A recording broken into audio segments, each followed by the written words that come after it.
Hi, welcome to Neuroverse A podcast hosted by Clara. and Carolina, where we discuss all matters from neuroscience to philosophy and beyond.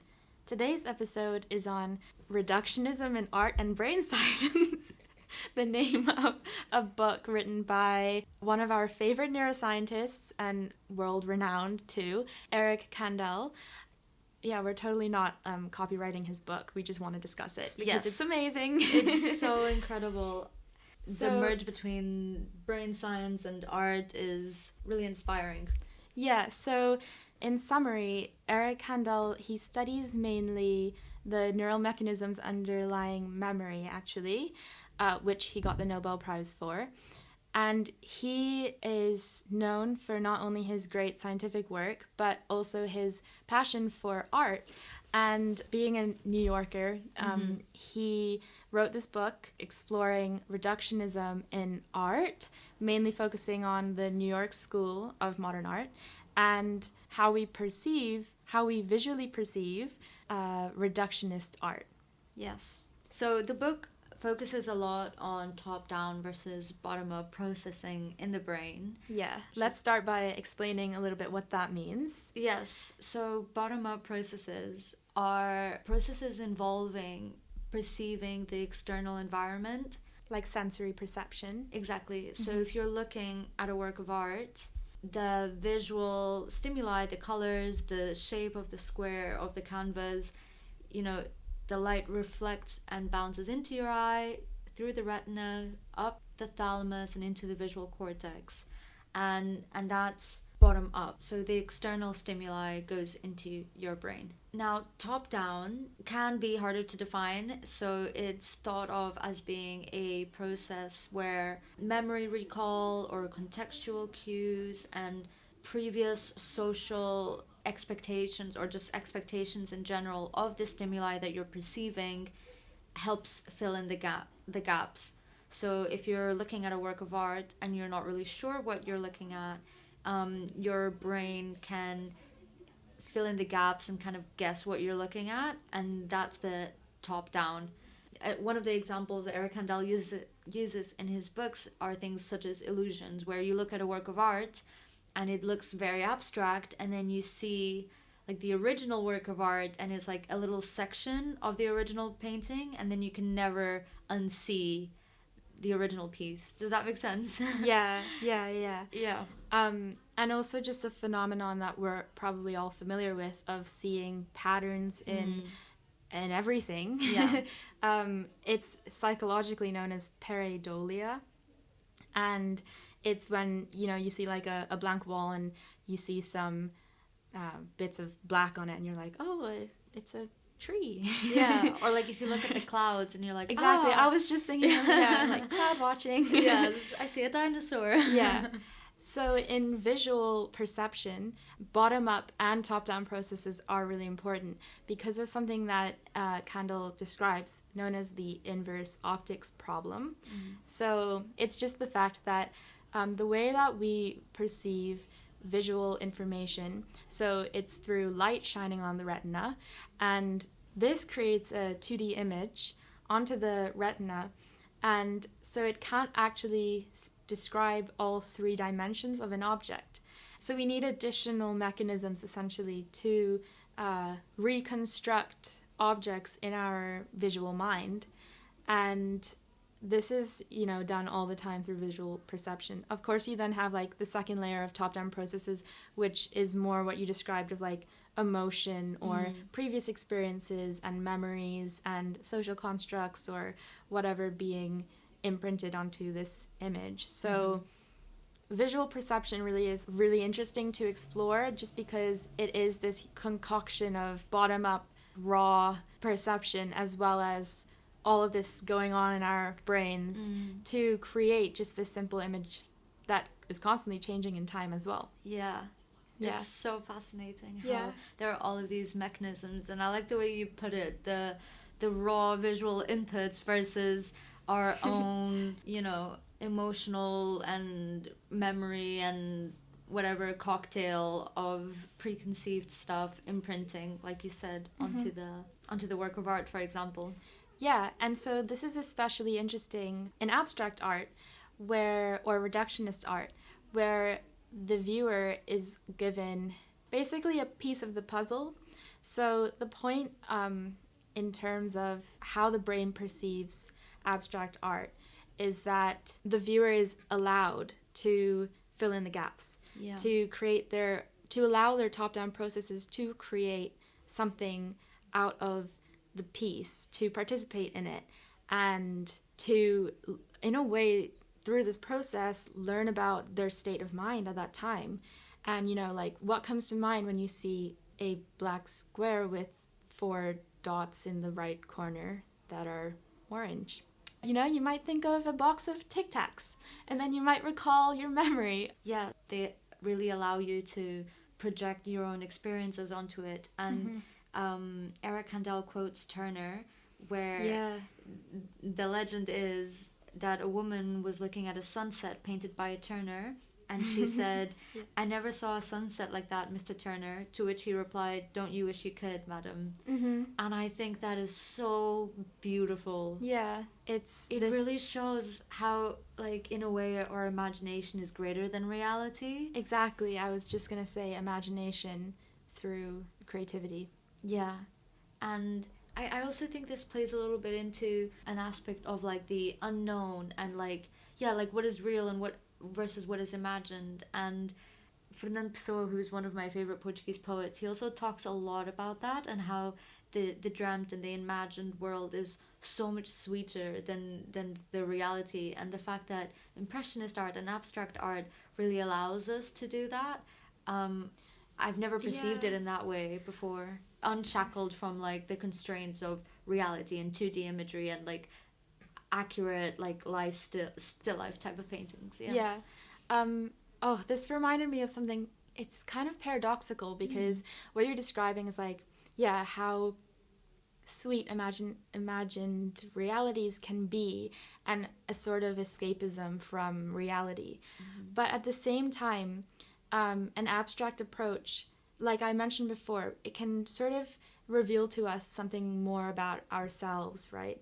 And our mental state. And also, something Kandel mentions a lot is what artists themselves describe as their art helping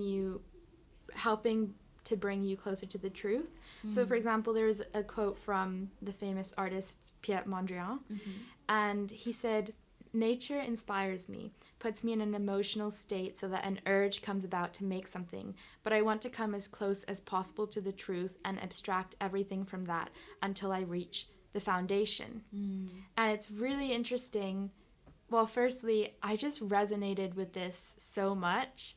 I'm so inspired by nature, and it makes me want to come close to the truth as I possibly can.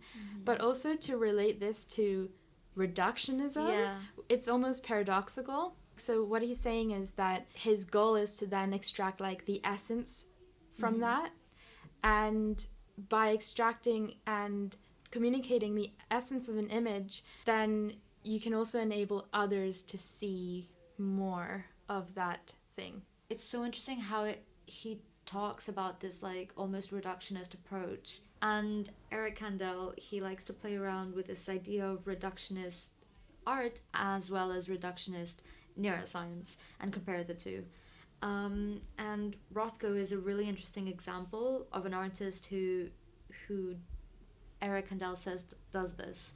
So Rothko started off doing pretty non-abstract type of paintings, such as the couple kissing, and then he slowly progresses into more abstract and, like, reductionist type of art, ultimately simplifying the colors and simplifying the lines and everything, until he reaches a painting, for example, number 7 in 1964, where it's basically the absence of colors. So it's a pretty dark painting, and it contains a few streaks of, like, lighter shades.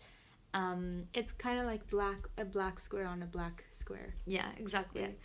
And so the way that Eric Kandel compares this to neuroscience, so this painting is essentially the absence of light, and with the reductionist approach, you look at biology or any biological topic you want to study, and you start off from zero and then you build up on it with the knowledge that you have, right? Oh, so as in the process of perceiving a painting such as this would be starting with nothing and building up, in a way, your imagination or top-down processes from that absence of color or visual stimulation? Yeah, potentially, yeah, in terms of the visual process, but I just wanted to focus more on the reductionism in biology. So, reductionism as a scientific approach is based on the belief that complicated phenomena can be derived from and described by basic phenomena. And so then this leads to what we call a bottom-up approach, which is totally unrelated from bottom-up processing. Yeah. A bottom-up approach just means understanding very basic mechanisms or simple mechanisms, such as how a neuron fires in response to stimulus, in order to understand the whole system, like, how the brain perceives art. Yeah, it's essentially a methodology. Yes, exactly. It's a methodological approach. And so what you're saying about the absence of information ultimately resulting in a accumulation of information on top of this in the perception of reductionist art. And then when we compare this to a bottom-up scientific reductionist approach, methodological approach of building up a basic mechanism into a higher level process, I thought a really interesting question to explore is, like, can this actually be done? Is this valid? Is this a valid approach? Can the system be explained by its basic parts? And something I came across, linked to evolution, of course, was that evolution, it doesn't just evolve processes or properties and then, get rid of the ones that don't work. It evolves in a way that things are embroidered upon. Yeah, so it's more complicated than just like yes or no, and then the better option gets yes and the worse option gets no. It's just like constant evolution of multiple different aspects that eventually improves the system. And so this means that understanding the basic parts of the system, it will give you information about the system itself, but it won't tell you the whole story. Yeah. I think a popular quote when talking about this type of thing is, "The whole is greater than the sum of its parts," by Aristotle. Yeah. It's also like, see the forest for its trees. That's nice. Have you heard of that? No, I haven't. So this is in favor of emergence, not reductionism. Exactly, which is something that I talked about a bit in our episode on materialism versus dualism. Yeah. Because I like the emergentist view. Me too, definitely. Yeah. But it's ironic you say that, because don't you agree with a more reductionist view when tackling biological problems? I would say I believe that the bottom-up approach is probably as valuable as the top-down approach. So again, methodology. Methodology, not process. It's very confusing. They should come up with different names. Yeah. But I don't know. I prefer studying things from a bottom-up approach just because I feel like it's more difficult to assume basic principles from a higher higher level. Yeah. But if you understand a mechanism, even if it may not be the whole story, it is still a mechanism. It is still a player in the bigger picture. Yeah. And it's still a tree in the forest.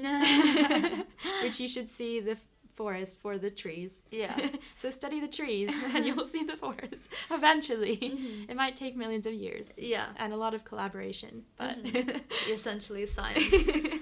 Yeah, I see your point, and I think both approaches are valid. I just take a lot of inspiration from Frances Arnold. I mentioned Frances Arnold in our enzyme-directed evolution episode, where I describe how she won the Nobel Prize for discovering carbon binding to non-organic bonds, which is mind-blowing.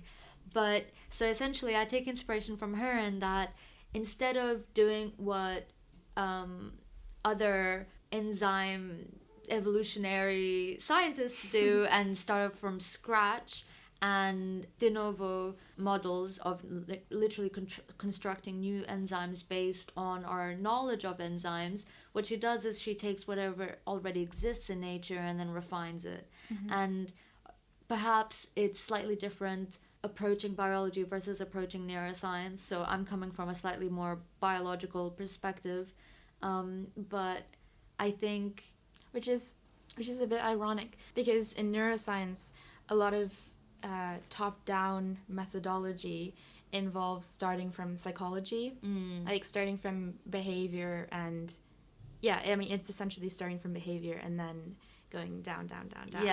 Yeah. I feel like that's how most research projects start off. You start off with a higher level question such as how do we encode memories, and then cut down and go more and more detailed until you reach the molecular level.